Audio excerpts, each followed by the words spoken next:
അബുദാബിയിൽ റോഡിൽ ഓടിക്കൊണ്ടിരിക്കെ വാഹനം പെട്ടെന്ന് നിർത്തിയാലുണ്ടാകുന്ന അപകടം സംബന്ധിച്ച് ബോധവൽക്കരണം ശക്തമാക്കി.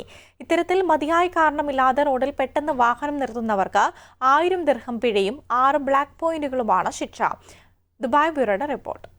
അബുദാബിയിൽ റോഡിൽ ഓടിക്കൊണ്ടിരിക്കെ വാഹനം പെട്ടെന്ന് നിർത്തിയാലുണ്ടാകുന്ന അപകടം സംബന്ധിച്ച വീഡിയോ പങ്കുവച്ചാണ് അബുദാബി പോലീസ് ബോധവൽക്കരണം ആരംഭിച്ചത്. ഇത്തരത്തിൽ മതിയായ കാരണമില്ലാതെ റോഡിൽ പെട്ടെന്ന് വാഹനം നിർത്തുന്നവർക്ക് 1000 ദിർഹം പിഴയും 6 ബ്ലാക്ക് പോയിന്റുകളും ശിക്ഷയായി നൽകും. പെട്ടെന്ന് വാഹനം നിർത്തിയത് മൂലം ഉണ്ടായ അപകടത്തിന്റെ ദൃശ്യങ്ങൾ പുറത്തുവിട്ടാണ് അബുദാബി പോലീസ് ഡ്രൈവർമാർക്ക് മുന്നറിയിപ്പ് നൽകിയത്.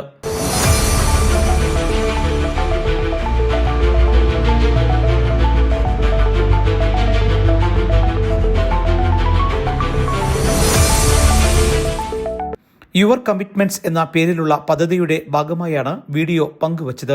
അതിനാൽ അപകട സാധ്യത ഒഴിവാക്കാനായി ഓടിക്കൊണ്ടിരിക്കുന്ന വാഹനങ്ങൾ തകരാർ സംഭവിച്ചാൽ ഏറ്റവും അടുത്തുള്ള എക്സിറ്റ് പോയിന്റിലോ ഇതിനായി നിശ്ചയിച്ചിട്ടുള്ള സ്ഥലത്തോ വാഹനം നിർത്തണമെന്നും പോലീസ് നിർദ്ദേശിച്ചു.